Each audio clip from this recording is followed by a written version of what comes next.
this is an iHeart podcast. Guaranteed human. The springtime thaw is finally here. Flowers are blooming, days are longer. We're saying yes to more plans and finally getting outside, running, walking, just moving again. It's the perfect time to upgrade your everyday go-tos with Bombas. Take Bombas sport socks. They're super comfortable and designed with sport-specific tech for running, cycling, yoga, hiking, you name it. I use them to run in, and I can tell you they work beautifully. So head over to bombas.com and use code SYSK for 20% off your first purchase. That's BOMBAS.com, code SYSK at checkout. All cat parents understand the feeling of being totally ignored by your cat and often thinking, does my cat even love me? There's only one solution to solve that, Sheba. Feed your cat Sheba and go from feeling ignored to truly adored in 12 days guaranteed or your money back. Sheba has a menu of products, appetizers, entrees, treats, and even a kittens menu. So Sheba has a product for even the pickiest eater, like Sheba Puree made with bone broth, a smooth and creamy texture that cats love, or Sheba Grilled, protein-rich formula made with real chicken and seafood. To learn more, check out Sheba.com.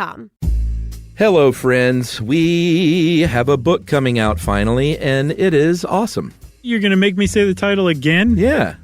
Fine. It's Stuff You Should Know, an incomplete compendium of mostly interesting things. And get this, Chuck, you don't have to wait to order until the book comes out. You can do what we in the book biz call pre-ordering it. And then when it does come out, you'll be the first to get it, or among the first. Well, and not only that, you get a pre-order gift. You get this cool custom poster from the illustrator of the book, Carly Monardo, who is awesome. We worked with another great writer who helped us out with this thing a great deal. His name is Nils Parker, and it was just a big team effort, and it's really, really cool. We love how it's turning out. Yep, we do. So anywhere you can buy books, you can go pre-order the Stuff You Should Know, an incomplete compendium of mostly interesting things.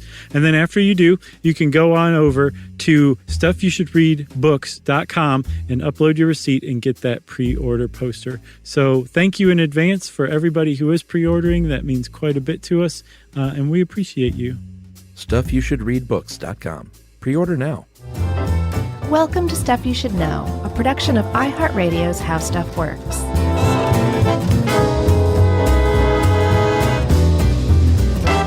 Hey, and welcome to the podcast. I'm Joshua Clark, and there's Charles W. Chuck Wayne Bryant, and Jerry the J-Dog Rowland is floating around somewhere in the ether. So this is Stuff You Should Know, everybody. Hi. This is the episode I'm nervous about. Why? Because of Emily. Oh, well, why? Oh, because she knows so much about it, she's going to be like, you got this wrong, that wrong. Not so much getting it wrong, just, it's one of these that's close to her heart, so I feel like I got to do right by it. Oh, I'm sure you will.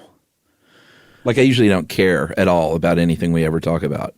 Jeez. But this one I care about. You're like a nihilist, like Flea. Hey, by the way, we should mention we got a book coming out. Yeah, we do. Which not only do we have a book coming out, we have a pre-order gift that's ready to go now too, I think. We have a pre-order gift, which is a custom poster written by us and designed by Carly, our amazing illustrator for the book. Yeah, that's right. And we even have a book website now. Oh, is it up already? Yeah. Have you seen this thing? Yeah, I saw the drafts of it. I didn't see that it was up. I'm so glad you're handling things, so thank you for doing that.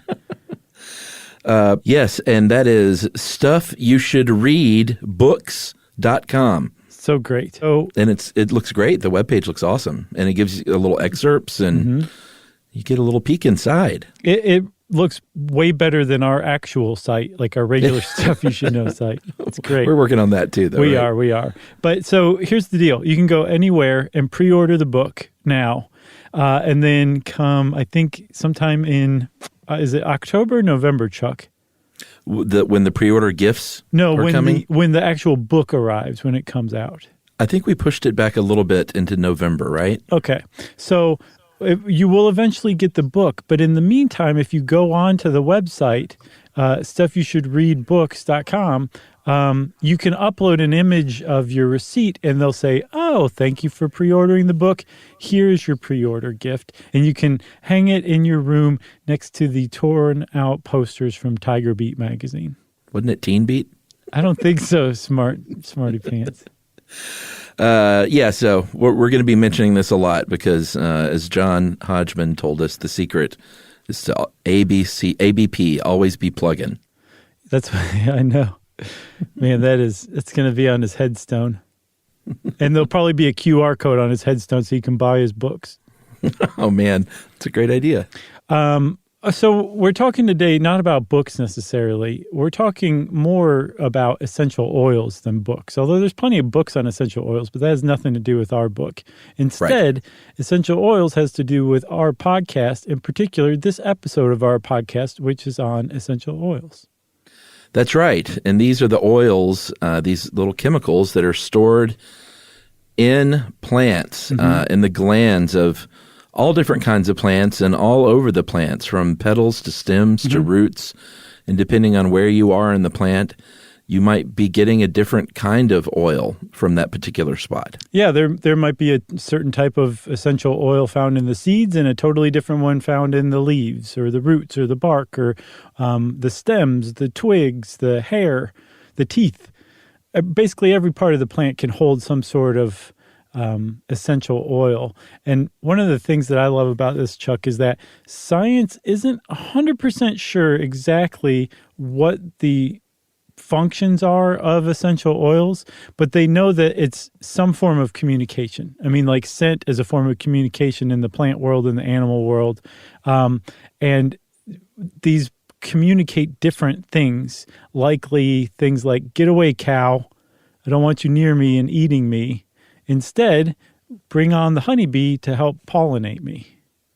That's right. And we'll get into what they have been used for and are used for, but it's safe to say that since the times of ancient Egypt, people have been using essential oils, certainly back then before there was modern medicine, as medicine. Right. So we'll talk about all this. Let's get into it. Also, big shout out to Julia Layton for helping us out with this one. Yeah, Julia's back in the rotation. Very happy about that. Yep, for sure. So essential oils to us, you know what an essential oil is. Most people do. But as far as like plants go, as far as chemistry goes, they're really just a certain kind of compound. You can divide them into two different categories. One is oxidated compounds and the other is hydrocarbons. And oxidated compounds come in all different forms and shapes, things like alcohols, phenols, oxides, esters, aldehydes. And then on the hydrocarbon side, they fall under one category called terpenes. If you have ever been in a drug education class and the educator brought out that briefcase full of different drugs, you may have gotten a whiff of the marijuana. That is the terpenes in the marijuana that give it that distinctive smell. That's right. And by the way, I'm going to read it on a listener mail at some point. Someone said that we should not use the term marijuana anymore. Oh my gosh, why? And use the term cannabis, because apparently the term marijuana was created as sort of a racist term to make it sound foreign, south of the border. Wow. And evil. Yeah. Wow. News to me, so we'll... it makes sense. Yeah, sure. Wow. Okay, well, we'll start calling it X Sweet Factor. Herb. Okay, that's the new name for pot, everybody. X Factor. I think that's a TV show. We might get sued. That's a Joe Rogan TV show, isn't it? No, that was Fear Factor. I bet you anything there was an X Factor, and I bet Joe Rogan had something to do with it. But he's like, we got to come up with a good name for the spinoff. So you were talking about, like you mentioned one thing. You said something about an alcohol. And people are like, what? In a plant? But that's true. Like if you look at peppermint oil, that great scent that you get from peppermint oil is the alcohol menthol. Right. And all of these different things, they're different kinds of compounds. They have different kinds of atoms put together. They do different things. They provide different functions. Again, they probably all largely have to do with plant communication to other plants or to animals. But they smell different. They combine to make different smells. The thing that they all have in common is that essential oils are all VOCs, volatile organic compounds, which are just a type of compound, usually, I guess, carbon-based. They might have to be, because it's organic. So they're all carbon-based compounds that have in common the fact that at room temperature or at low temperatures, they evaporate. They have their boiling point is so low that it happens at room temperature, and it can happen at such a low point that it doesn't actually even go from solid alcohols to liquid into gas. It can sublimate sometimes just from solid into gas. And it's that gas that spreads out off of the plant's stems or leaves or petals, whatever, and hit our olfactory senses through our nose, and we smell. But that's all it is. It's a compound that vaporizes very easily at low temperatures and spreads through the air. Yeah, and those little tiny droplets, they diffuse through the cell membrane, and then all of a sudden they're on the surface of the plant just waiting for somebody's nostrils to come by. It's kind of like that old question, like if a tree falls in the woods, does it make a sound? Like if there's nobody there to smell a volatile organic compound, does it actually smell? And the answer is clearly yes.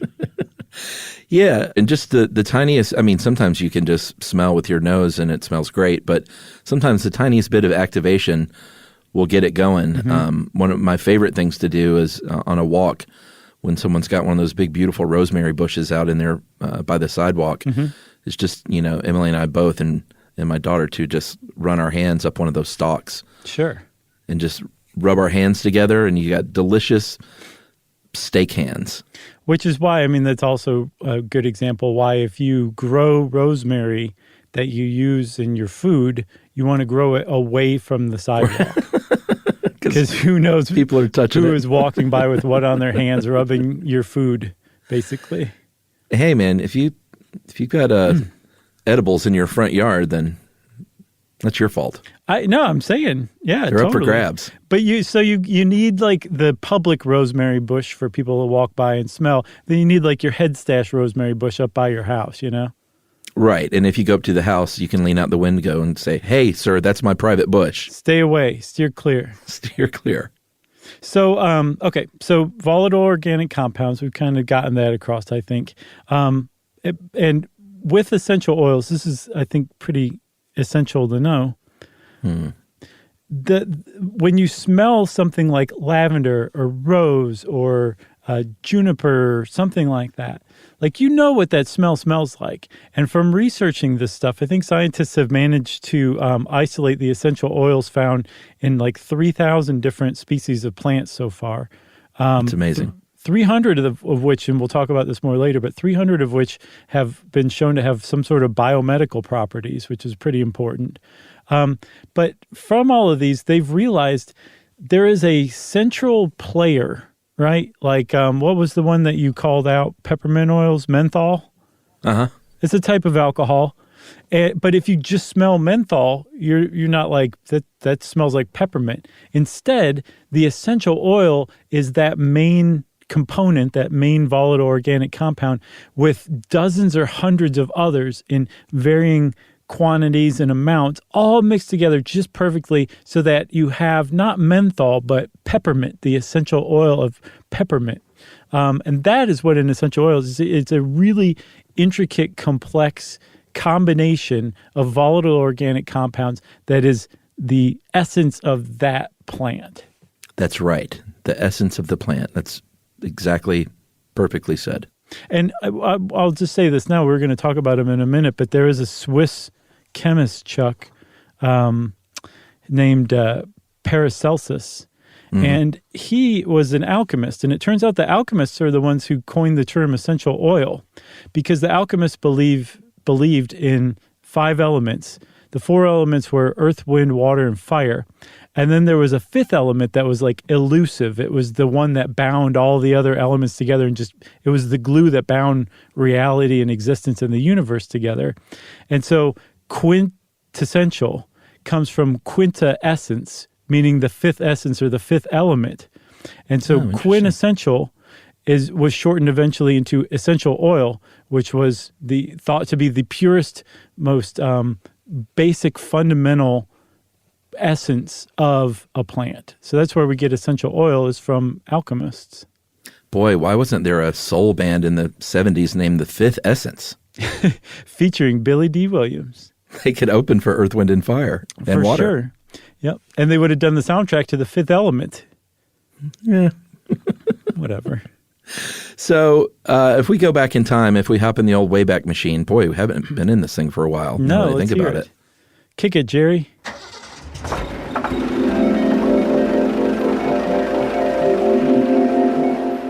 It's fired up. Yeah. It smells a little musty. It's been I don't think a while. we've been in this thing since in 2020, have Well, we? you didn't dry out the life preservers from last time. You just threw them in there in a pile, and now they're all moldy. Yeah, that's true.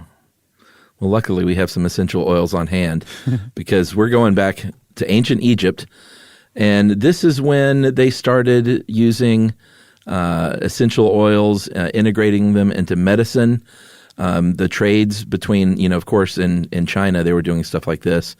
In the Orient, and trade routes between the Orient and the Mediterranean really opened up this trade to these sort of magical oils as far as they were concerned. Mm-hmm. We know it's not magic now, but back then this was early medicine, For sure, yeah, and I mean it was used in traditional Chinese medicine, still is. It spread from Egypt to the Mediterranean, to the Greeks, to the Romans, over to the Persians, who figured out how to distill ethyl alcohol from sugar, which would become a really big component in extracting essential oils from plants. It was a huge innovation, and then that trickled over to Europe in the Middle Ages, and that is where we join up with our friend Paracelsus, that Swiss chemist, whose birth name was Philippus Theophrastus Areolus Bombastus von Hohenheim. Oh, man. That's amazing. Isn't it amazing? Just von Hohenheim gets him a statue in my mind. Yeah, that's pretty amazing. But he was known as the Luther of medicine because at the time people were like, oh, this Galen guy had it all figured out. There's 4 humors and that explains everything. He's like, no, let's use like evidence-based science. Let's use things like chemistry. And this guy was an alchemist even, and he died bitter and angry because no one would listen to him. But he really helped kind of push things forward as far as reforming science into thinking scientifically is concerned. Yeah, and he was a big proponent of these plant oils that he was extracting. Mm-hmm. And the compositions were revealed in the 19th century. And then, of course, the 20th century comes along and we get much more efficient with our extraction. And that just means more essential oils, which means more experimentation, basically. Yeah, in a good way. Smoking a little X Factor and a little fooling around. Who knows? Should we take a break? Definitely no. All right, let's take a break, and we'll talk about this extraction process, something that I see under my deck a lot these days, right after this.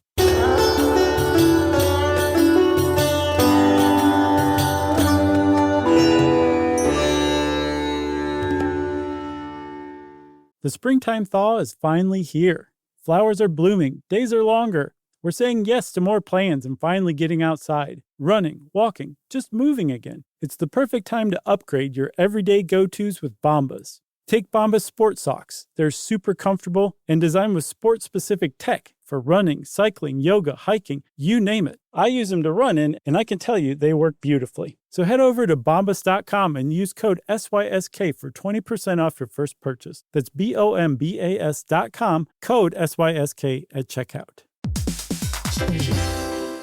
So you're considering getting a home security system, but you want something that fits your space. Well, With ADT Blue, it's easy to customize a system that's right for you and set it up yourself. Just pick the kit and monitoring plan that makes sense for your home. Yeah, well, let's say you're worried about package theft right off your front porch. The ADT Plus app can walk you through setting up a new doorbell camera kit. Once it's installed, ADT Pros can help you keep tabs on it 24/7, or you can manage it yourself from the ADT Plus app. That's right. There are no long-term contracts, so you can change your monitoring plan whenever you want. The flexibility doesn't end there either. You can add to your system as you need with things like extra cameras or motion sensors. Some life decisions are hard, but thanks to ADT Blue, you can get DIY trusted ADT home security in a snap. Head to ADT.com/BLU to build your system today. And to find out more about home protection, check out a new episode of Grown Up Stuff with security expert Joe Mazza, out now on the iHeartRadio app, Apple Podcasts, or wherever you get your podcasts.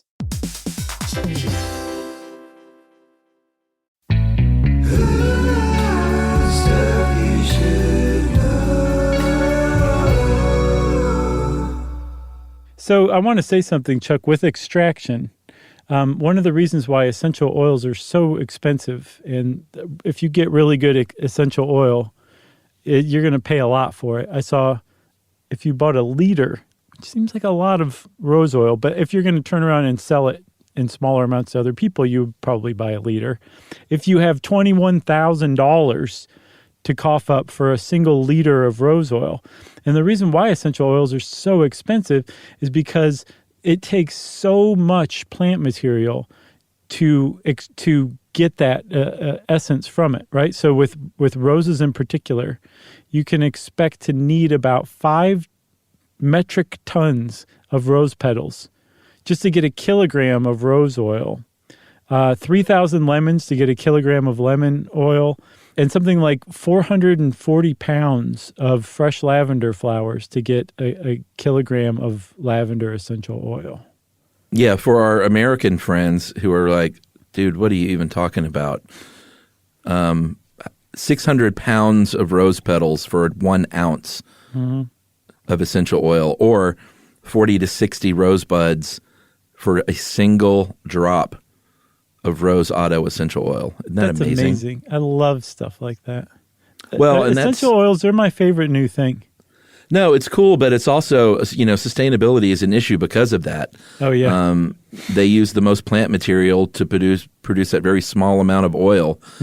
So you're throwing away the rest of the plant. Well, yeah, I mean, that is true. But here's another way to look at it, Chuck.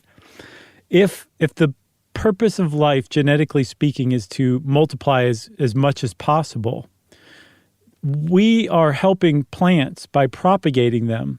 And we're doing it because those plants are producing a smell that we like. So in this sense, we are the slaves of plants who we're propagating as much as we possibly can to produce that smell more. Yeah, and Emily's all about essential oils for sure, but she's also gotten much more into using the whole herb and the whole plant, and trying to use like as much as the plant as possible, which is pretty cool. She's like, here, just stick this whole twig of rosemary up your nose and you'll be fine. She's really learned a lot, man. It's pretty impressive to see, and inspiring to see someone learning so much, midlife, something brand new, like going back to school, basically. Yeah, I can actually attest this is not a paid plug, everybody. Chuck does not give me money for these.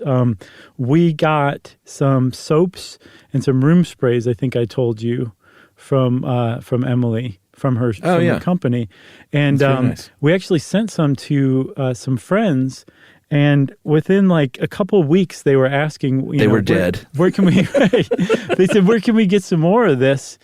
Because we're spraying this lavender spray on our pillows every night to go to sleep. And they wanted to make sure that they could secure more because they were halfway through the bottle that we sent them. Not even like nice. We're out, where'd you guys get this? It was, we're halfway through. We want to make sure we can get some more. So Emily's making the good stuff for sure. That's right. And go to loveyourmama.com and check it out. She's a small business and they're all hurting right now. So we always appreciate the business. Yep. So extraction, there have been a lot of different methods over the years. As Emily told me, she's like, these are all ancient methods, or not all ancient methods, but many of these are ancient methods. Does she say things like lo first? Lo, these be ancient methods. because that would be wonderful. She does say enfleurage, Okay, which that's is good. a very interesting older technique where you isolate these essential oils by using purified fats. And this all sounds gross, but what you would do back in the day, and I'm sure there are probably still some people doing it this way, and you can probably go like pay $5 to watch them dress up in old-timey clothes and stuff. Sure. And do this. But you would get a tallow and lard mixture and spread it out on a flat surface. And then the first thing you have to do with any of these is you got to crush up the plants really well. And you coat it with these crushed up plants, and the fat absorbs these VOCs. It takes a few days.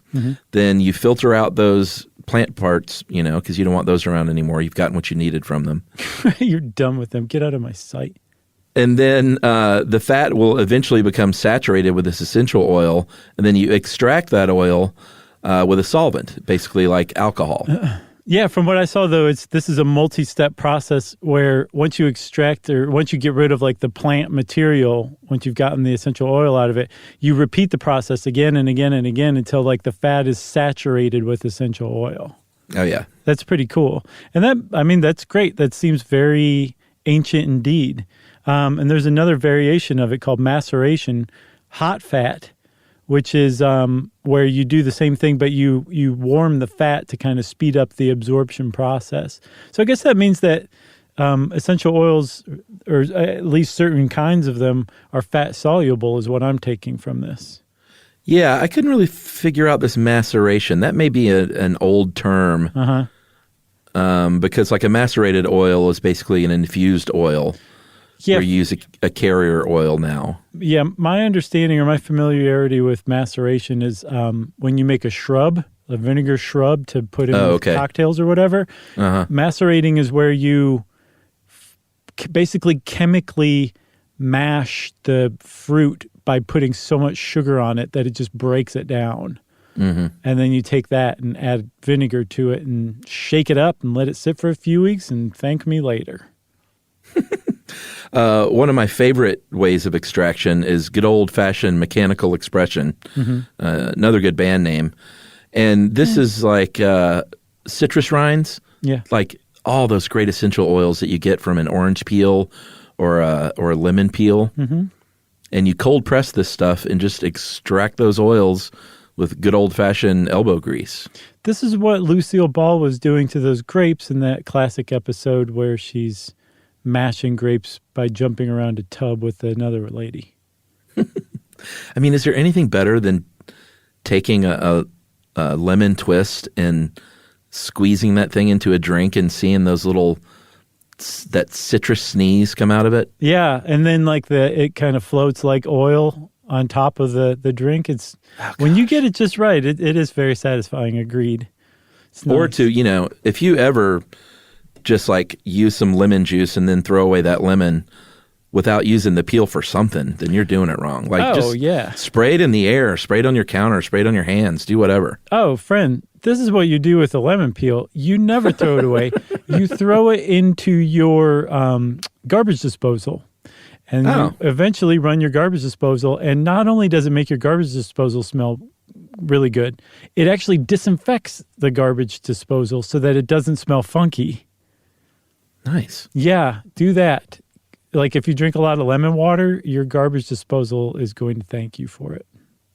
I saw one of those, and I hate calling them hacks, but one of those food hacks lists the other day. And this was pretty good. You take, instead of cutting the lemon and then getting like a cheesecloth or something to keep those seeds and things in there, you just roll it on the, before you do anything, you roll it on the counter like a rolling pin with your hand and just get it all soft and squishy. And then you just stick like a skewer, like a kebab skewer through the little, what is it called? The nipple?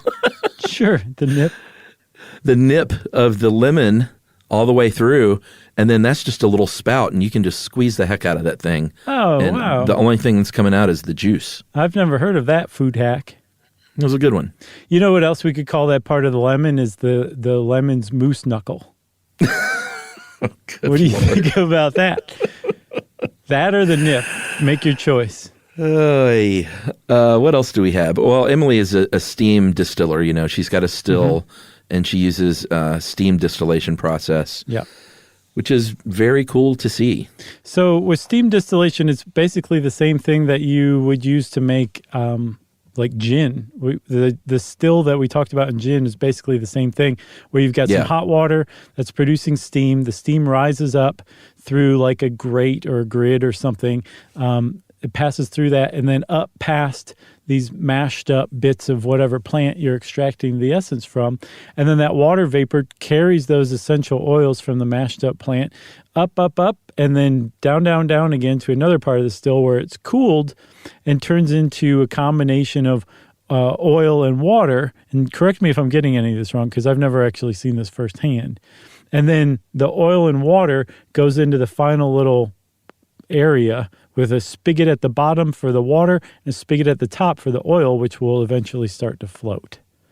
Sounds about right. Okay, great. And then I saw something else, Chuck, that ties into another episode of ours that I found very satisfying.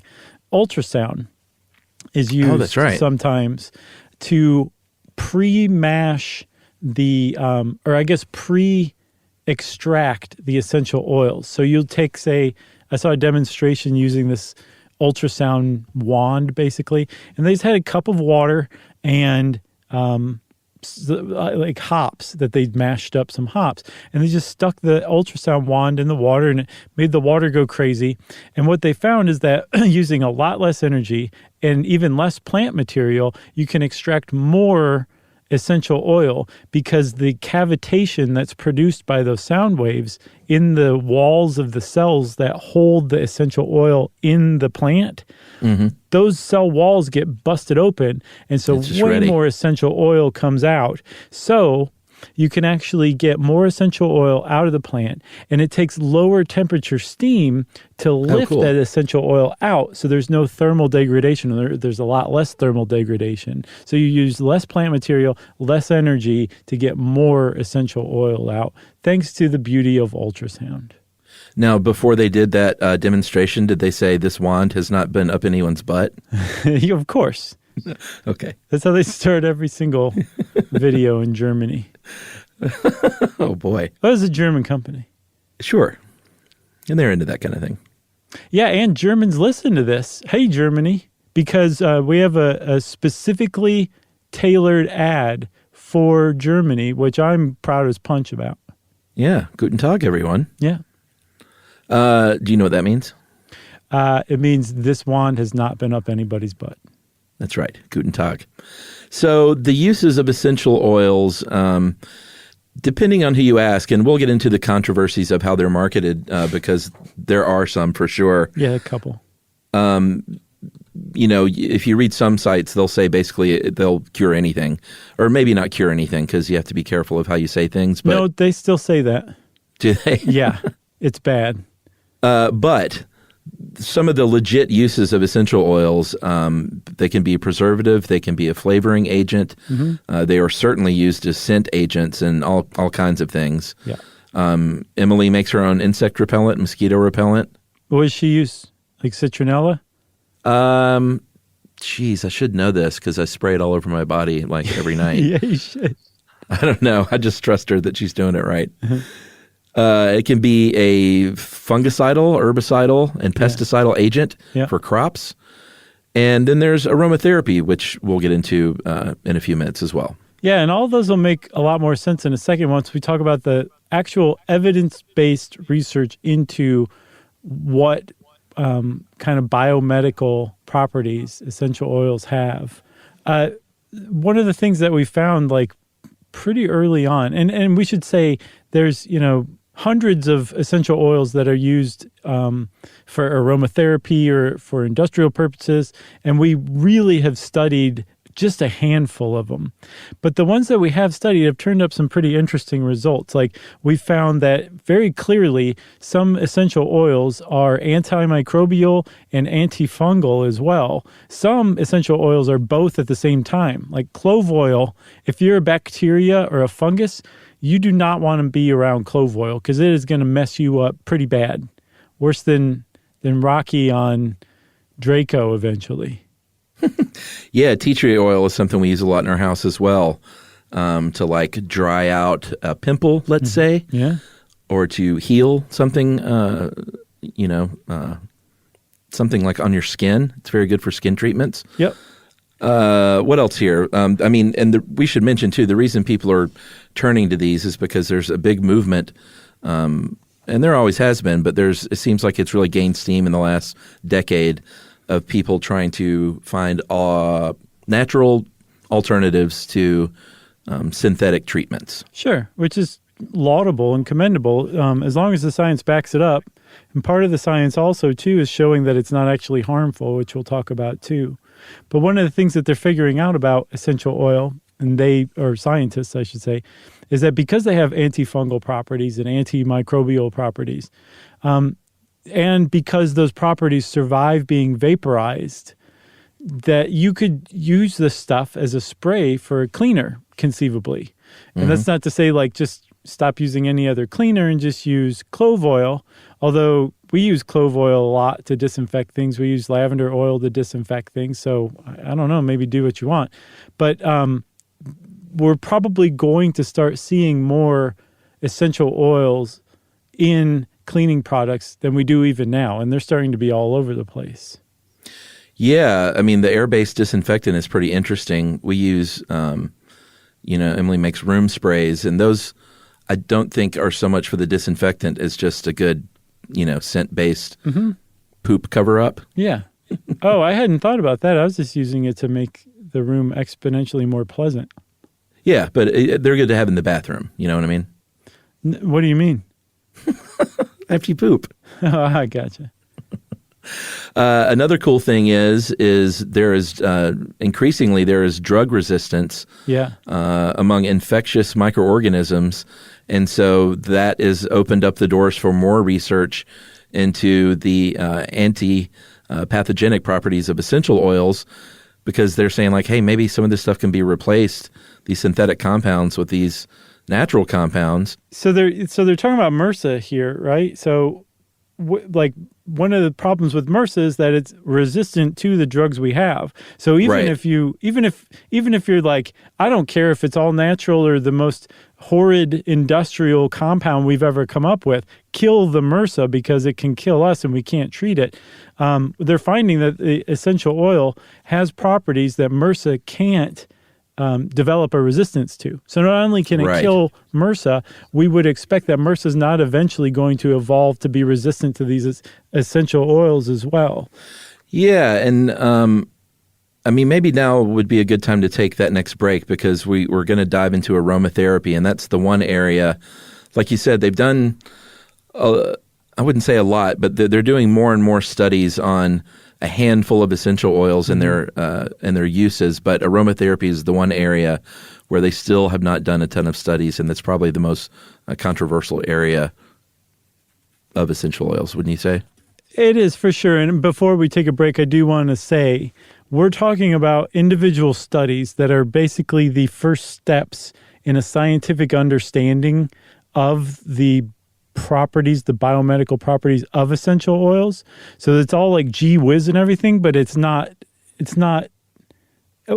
settled by any stretch of the imagination. We're still just beginning to investigate this stuff. So bear that in mind as well.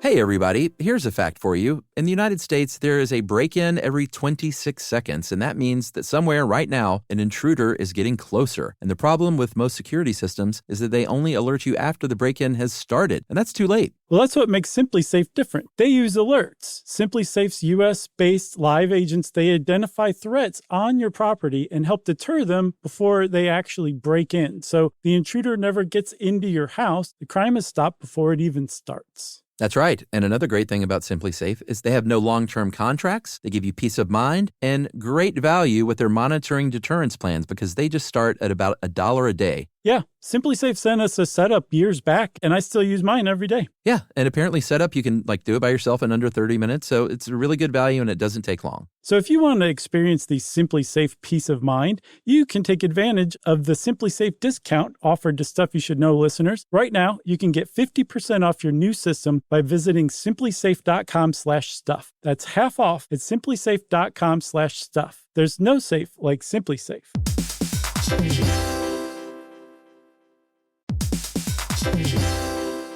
Work can be a little weird. One minute you're in a meeting that could have been an email. The next you're trying to decode corporate jargon that somehow means nothing. And don't even get us started on the quick sync that turns into a 45-minute deep dive. Yeah, well, the truth is figuring out your career isn't always straightforward. Whether you're trying to grow, pivot, or just stay relevant, it can feel like you're navigating it all on your own. Well, that's where LinkedIn comes in. That's right. LinkedIn can help you grow your career, helping you confidently navigate your path with insights, ideas, and inspiration from your professional community. You can stay up to date with the latest trends in your field, connect with people who get it, and discover opportunities tailored to your goals, your experience, and what actually matters to you. Whether you're looking for something new or just trying to grow where you are, LinkedIn gives you the tools and connections to move forward with confidence. Because LinkedIn is the network that works for you. Visit linkedin.com/knowstuff to learn more.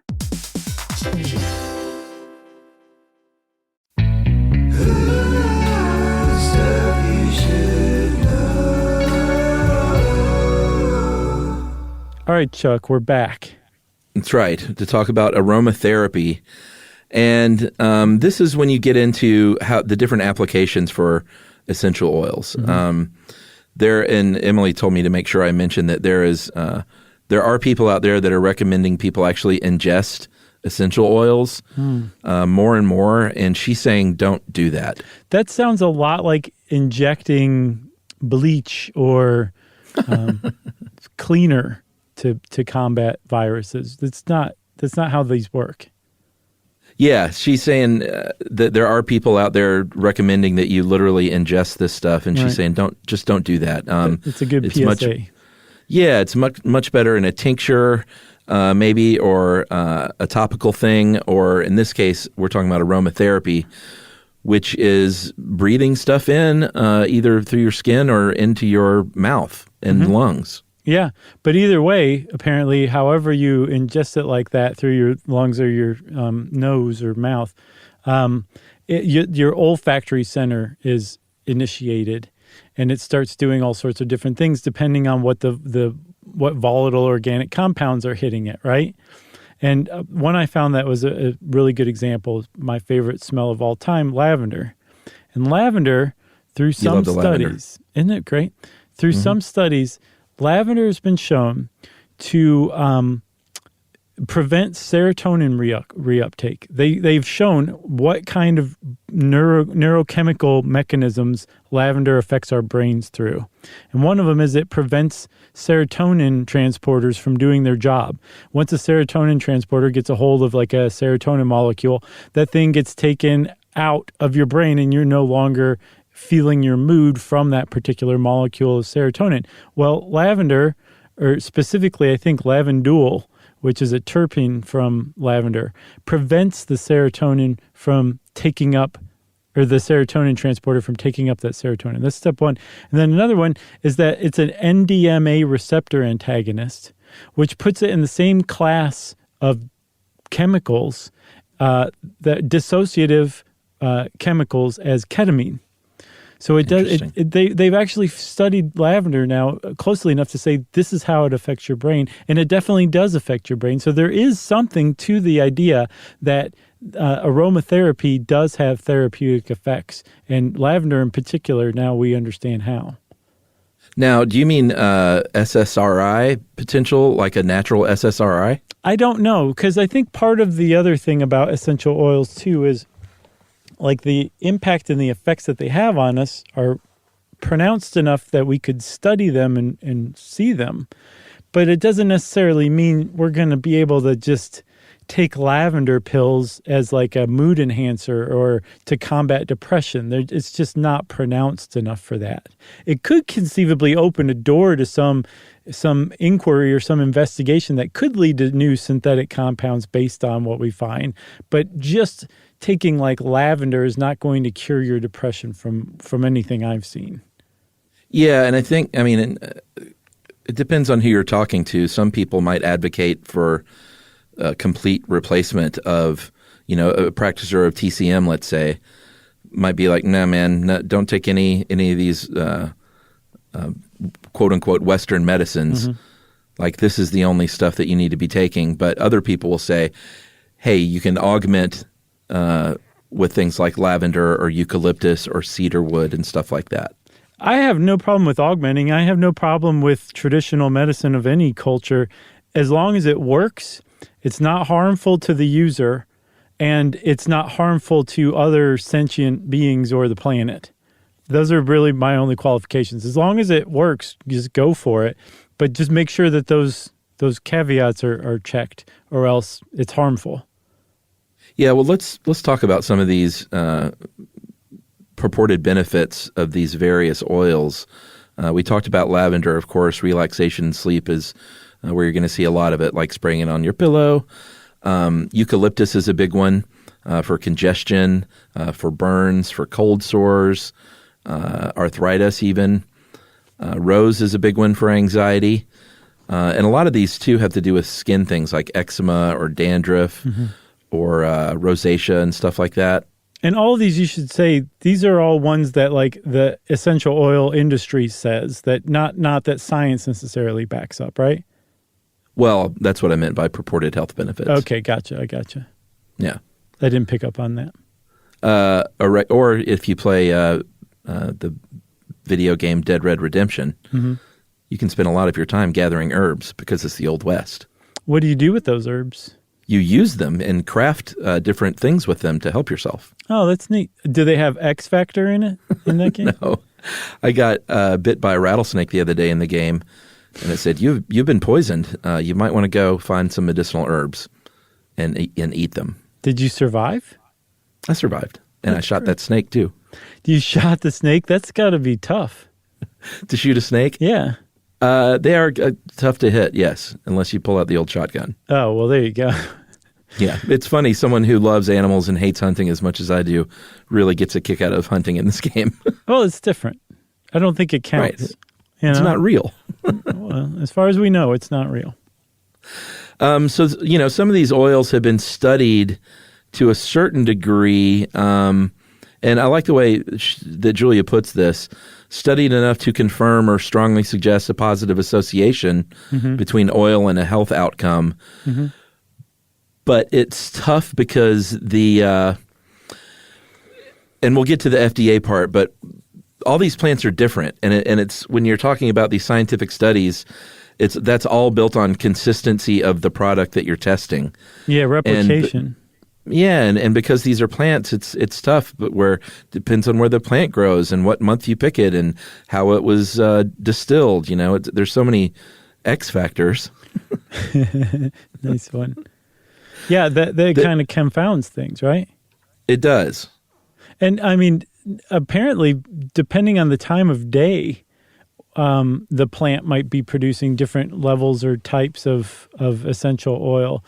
And because no one has said this is the chemical compound or the chemical recipe of lavender essential oil, because there's nothing like that, then even if you are trying to apply science to studying essential oils, you don't know if you're studying the exact same thing that somebody else is studying who's getting results that you're having trouble replicating. It's very, it's definitely like the Wild West right now. Like people are getting bit by rattlesnakes level Wild West.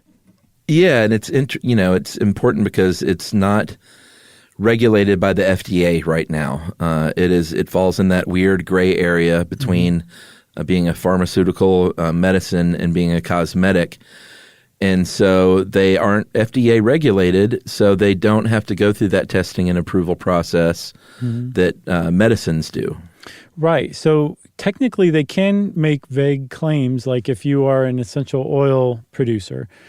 You could take some of these studies that you found that may not have been peer-reviewed, that may have had a very small sample size, that may have been virtually made up, but that support your claim, that say things like, Roman chamomile is good for heart health or something like that. You could put that on the label.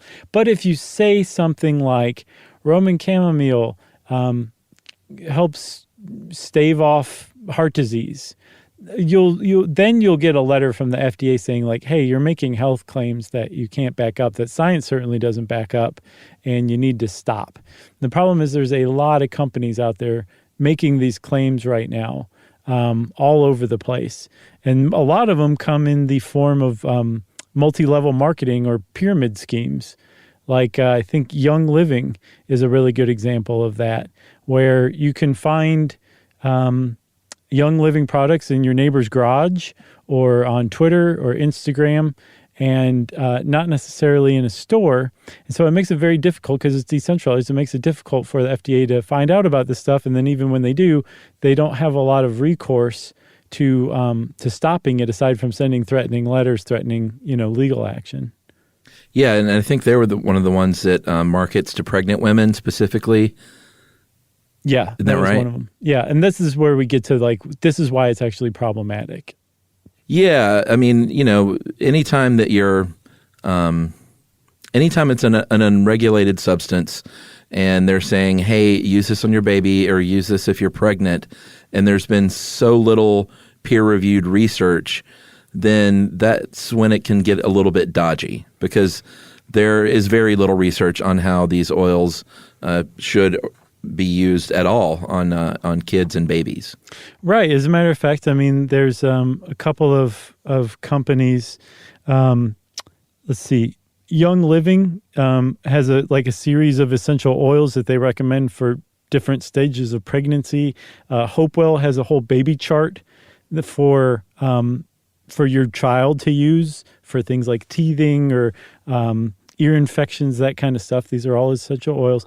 And the problem is some essential oils have been shown to actually potentially be harmful for women, for pregnant women. Like there's a whole class of essential oils that are that can produce sudden and heavy menstruation, which is not what you want to do when you're pregnant. So those oils should not be marketed toward pregnant women who should not be using them. Like rosemary is a really good example of that. It's actually used as an abortifacient in Brazil, in traditional medicine in Brazil, because it can bring on heavy, sudden menstruation.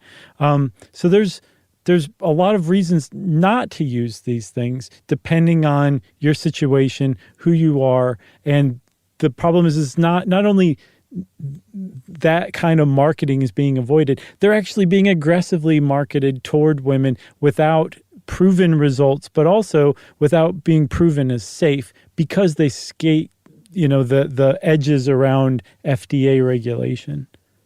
Yeah, or that, there may be like one study that is sort of cherry-picked and overstated. I know that in this article it's mentioned a 2008 study about lemon oil and the effects on mood. And in that study, the subjects did say that their mood improved, but then the scientists were like, well, your actual biological markers on stress and mood isn't really changing. So is it the placebo effect that's going on here? Which, I mean, but they said they felt better. Yeah. And that's fine. The placebo effect is fine, Chuck. It's just that if you're not treating something else, or you're not using something else to actually treat a problem, like lemon oil improving your mood, that's who cares. But if you're using something that's actually harmful, then that is problematic. And what you were just talking about also about how you could just cherry pick a study, that's essentially what we were doing toward the beginning of this podcast when we were saying there are some studies that have shown that it's, these definitely do have antimicrobial and antifungal properties. So maybe we'll end up seeing them as aerosolized disinfectant spray in the future. That's really close to what some of these companies are doing, but instead these companies are actually selling these things and saying, here, drink this or take this or use this, based on these cherry-picked studies. Yeah, and I know the company Terra, Terra, they've come under fire. They're one of the giants of the industry. In 2014, they got a big warning from the FDA about crossing that line into making medical claims, and they're like, you're basically touting yourself as a pharmaceutical, and you're not, basically.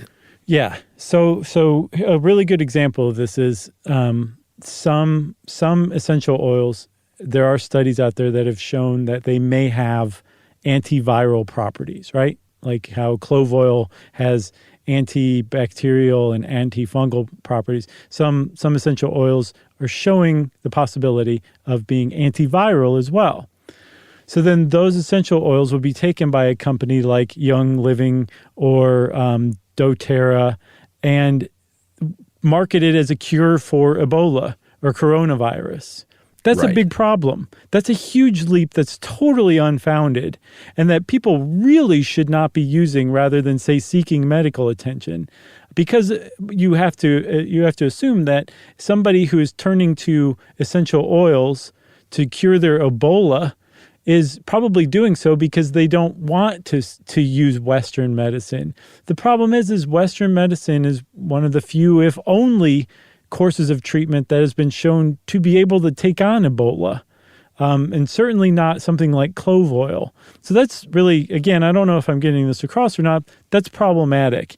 Same with using or marketing essential oils to cure things like, and again, we're using the word cure here, Parkinson's disease, autism, diabetes, hypertension, cancer, insomnia, heart disease, PTSD, dementia, MS, tetanus. All of these things have been marketed to be curable by certain kinds or combinations of essential oil, and there's just not science to fully back that up or even come close to backing that up right now. Right, but that's not to say that you can't use certain essential oils to help with nausea because of your cancer treatments or something like that. Yeah, or apparently lavender also is good with helping curtail agitation and aggression in dementia patients, which is great because those are really tough to treat pharmaceutically. So there is stuff that it can do. It's just, it can't cure Ebola. Like, stop and think for a second.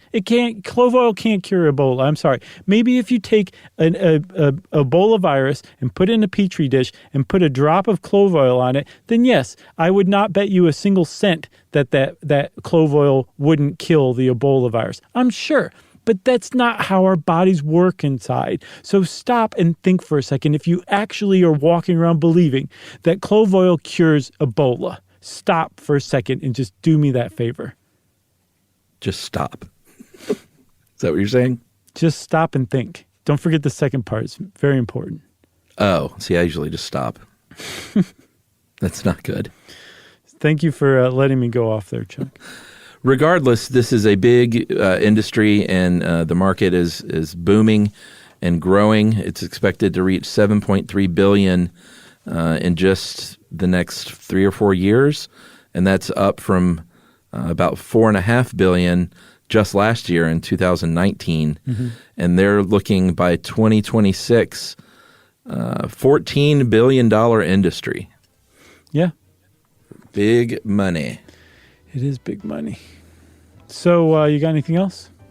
I got nothing else. Well, I've said my piece too. So since we don't have anything else about essential oils, everybody, it's time, of course, for listener mail. I'm going to call this fellow Bruxist. Hey guys, just listen to your episode about bruxism. I myself grind teeth like a champ, but I got really excited when I heard that Chuck and I have the same mouth. Just went to the orthodontist, and the list of atrocities inside my mouth could take up a short stuff episode. So Chuck, I feel your pain. I have a crossbite, a weird underbite. I feel like my lower jaw belongs in a different mouth just like you. I left the orthodontist feeling like a freak of nature. And hearing that one of my all-time favorite personalities has the exact same diagnosis made me feel less pitiful. Eventually, I'll have that horrible jaw-breaking surgery, and the plan was to recover with cheeseburger smoothies and a Stuff You Should Know marathon. Now it'll mean a whole lot more. And that is from Erica McCarrans from Memphis, Tennessee. And Erica, my family is from Memphis, so You might be my sister from another mother. That's right. That's great. That was a good one. Thanks a lot, Erica. I'm glad Chuck can make you feel a little better about things because that's what Chuck does best, huh? Who's going to make me feel better? Me. Yeah, okay. Or one of Emily's room sprays will help too. That's you need to get those things out of the bathroom and get them more involved into your life, Chuck. Dude, I'm constantly being slathered and tinctured and poulticed and... Dippity dude? I'm a guinea pig. Nice. That's a pretty pleasant thing to be a guinea pig for, I have to say. Agreed. Well, if you want to get in touch with us like did... Erica. That's right, Erica. I just wanted to make sure you knew still, too.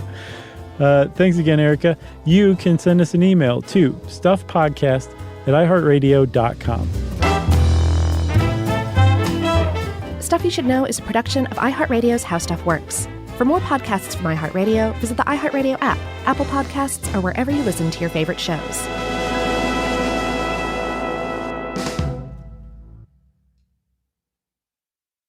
You know, you could be adored by everyone and still completely ignored by your cat. Trust me, I know. But if you feed your cat Sheba, you can go from being ignored to truly adored in 12 days guaranteed or your money back. Sheba has a full menu of products, appetizers, entrees, treats, even a kitten's menu. It's so cute, so Sheba has a product for even the pickiest eater. Like Sheba Puree, it's made with bone broth, their chef-inspired flavors, it's got a smooth and creamy texture that cats love, and contains no corn, wheat, soy, or artificial flavors. It's food that your cat's gonna love. To learn more, check out Sheba.com. That's SHEBA.com.